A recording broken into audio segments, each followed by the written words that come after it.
All right, people. My Father who is God, he's real funny. Listen to what he says. Now you know you ain't going nowhere. I said, no, I'm not going anywhere, but at the same time, I don't know where I'm going. He said, I reclaimed your soul for a reason.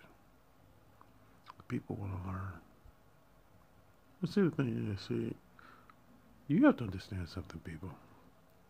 And I'm not saying this to be glib or anything like that, because a lot of y'all mad at me. I mean, I've had so many people just unfriend me because they don't like the fact that I say certain things. Let me put it to you like this. What do you know about the Bible? What do you know about the story of Christ? Is it second-hand information, third-hand information? Is it something that you learned from somebody in a pulpit? Or is it something that you lived? See, the second coming is as much about Christ reclaiming his life and where he now exists in that Genesis, that discovery, than it is about you sitting there telling me what my life is supposed to be. Now, Miss Maggie might be mad at me because the thing is, she was trying to give me counsel. Now, she knows for a fact that God, my Father, always gets the shit right.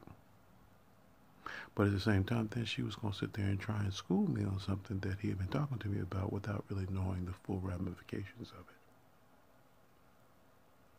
She didn't know what I was struggling with. She can only tell me about what she's struggling with.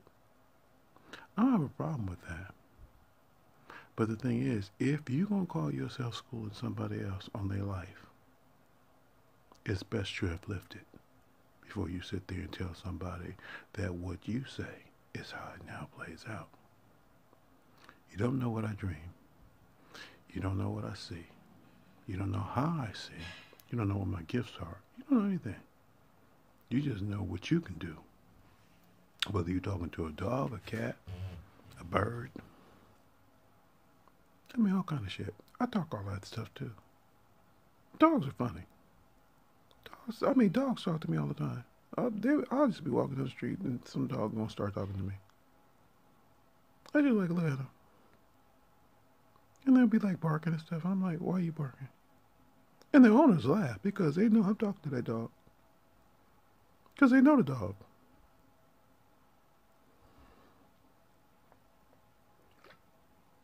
Same thing with cats, birds, all that shit. They all are sentient life forms. I mean, I've met people who don't think that they really have any kind of intellect. There's one man, he used to go, like I told you, I told a story. I think I told you this story once before. I'll tell you it again. He had diabetes, which I had. I was walking to take weight off and whatnot for my health. And I came into his wife's shop because she had a candle shop. And she did good work. And because sometimes, at Christmas time, they would give it to us. We worked together on D-Space. He retired. So she asked me, would I talk to him? Because she wanted him to stick around that much longer. So I called him up, and he was like, yeah, you talked to my wife? I said, yeah. He said, so what do you do? I said, I'll walk up to this park. You want to walk with me? He said, yeah. He came over to my place one morning and we walked. I had nuts for the squirrels and stuff. I was talking to him about them. He said, they act on instinct. They don't have any intelligence. I said, oh, they have more intelligence than you realize. They watch us. They study us. They act out things about us that they observe.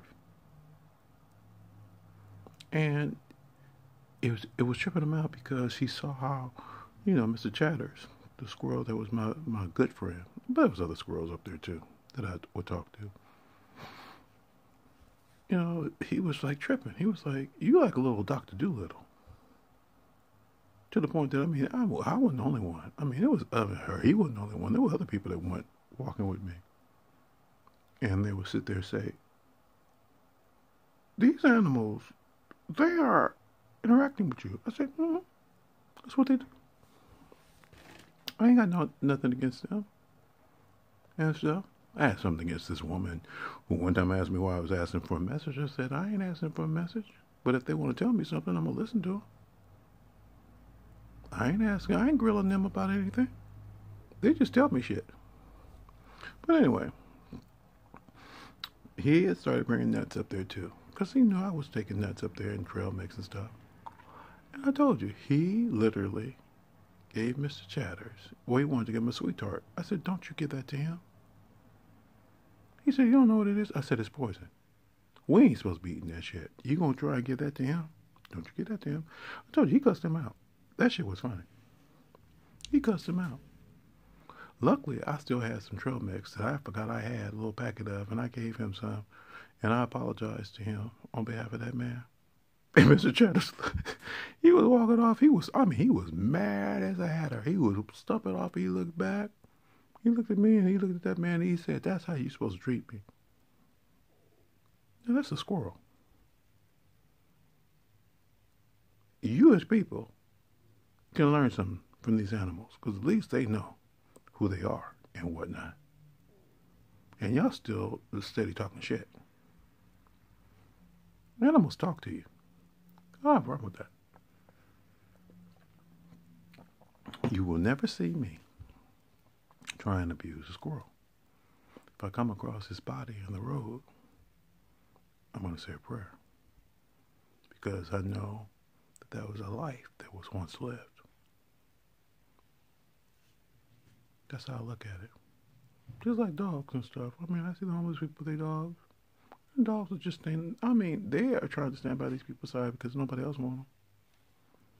So they trying to be there for them. Y'all really don't get a lot of this shit that I talk about. But you want to write me off as some kind of lunatic. But at the same time, you got dogs and cats and kids too.